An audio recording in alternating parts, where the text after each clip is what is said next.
Venus merupakan planet terpanas di dalam sistem tata surya kita saat ini. Kalau berbicara mengenai Venus, pasti hal pertama yang terlintas dalam benak kita adalah planet yang panas bak neraka.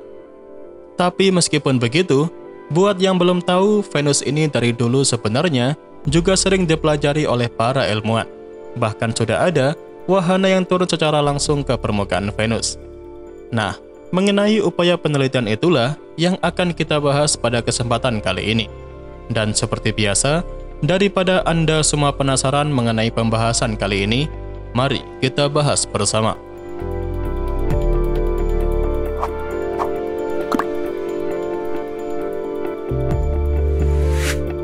Saat ini kalau disuruh untuk menunjuk salah satu badan antariksa yang paling maju di seluruh dunia dalam bidang penjelajahan antariksa, pasti NASA milik Amerika Serikat adalah yang terdepan.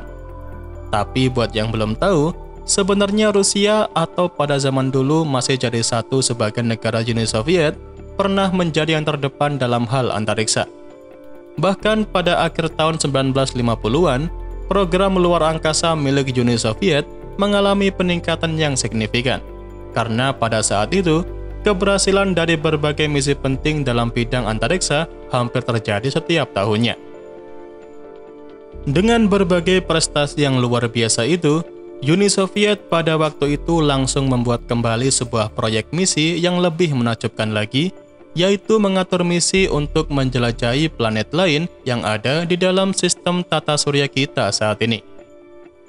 Pada Agustus tahun 1959, sebuah pertemuan pun diadakan untuk mewujudkan proyek tadi, dan akhirnya pada 10 Desember pada tahun yang sama, sebuah keputusan dari pemerintah tentang pengaturan stasiun untuk misi ke Venus dan Mars pun dikeluarkan.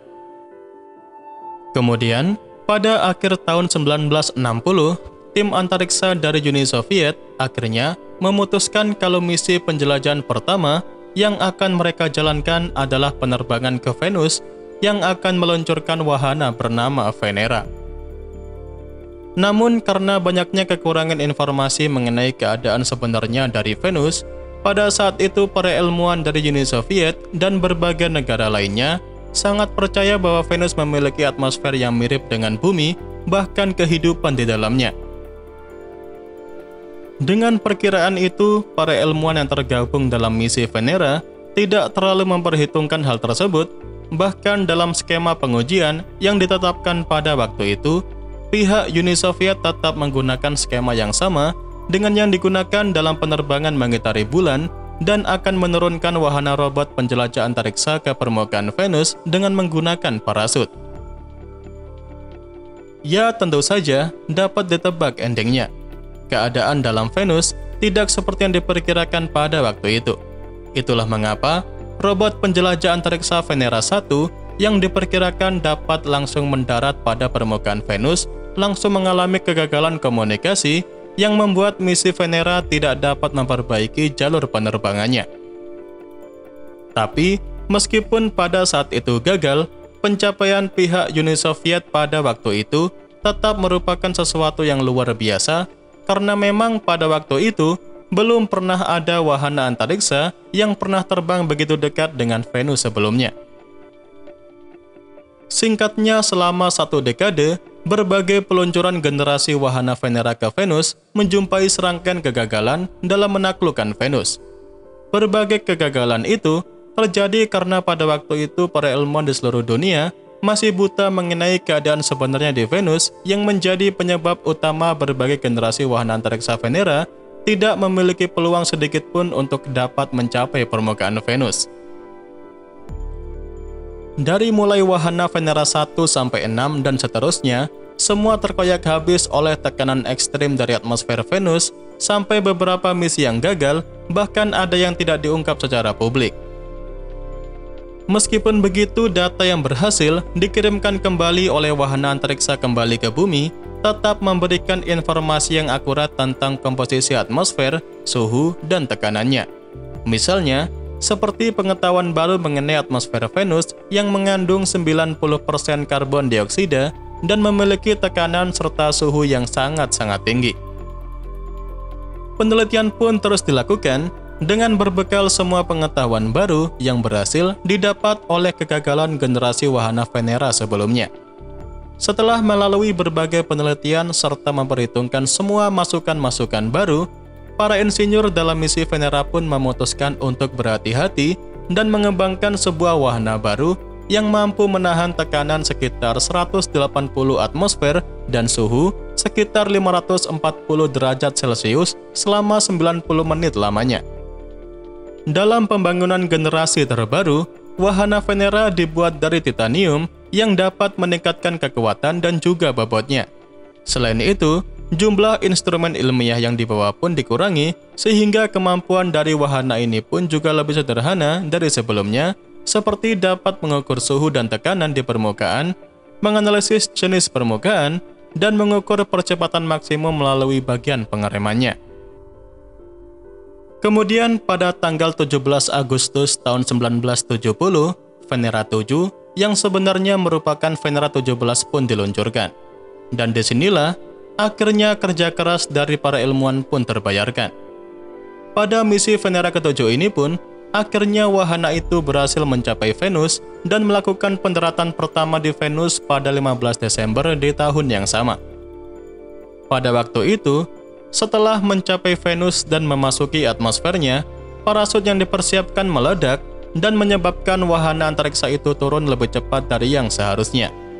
Tim ilmuwan dalam misi Venera pun sampai memperkirakan setelah pendaratan seperti itu akan membuat wahana Venera tidak akan berfungsi karena saklar telemetrinya mengalami kegagalan saat memasuki atmosfer Venus.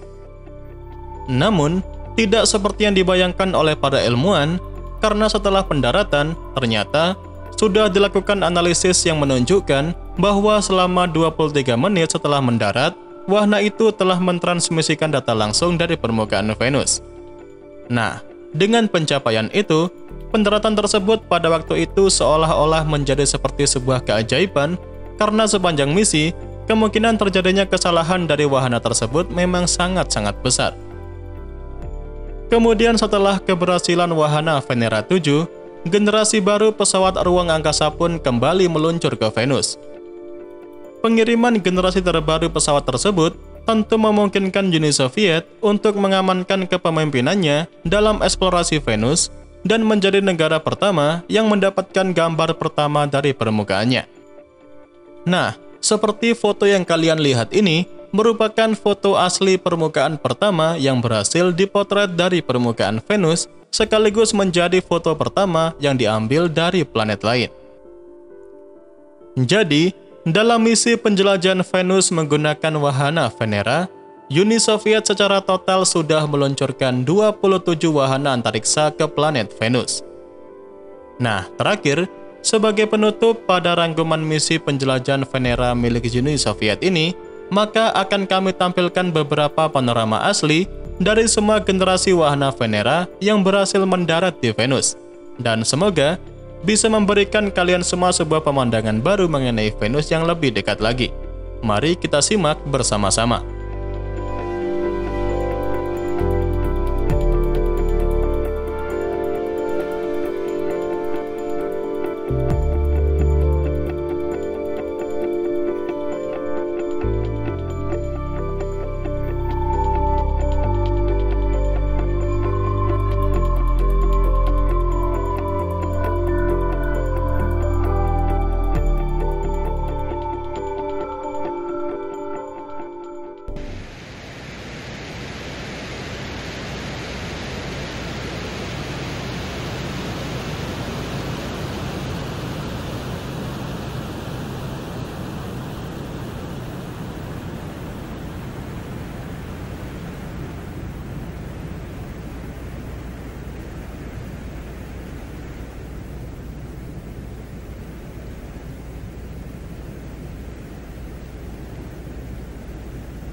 Dan ya, itu saja yang bisa saya sampaikan pada kesempatan kali ini.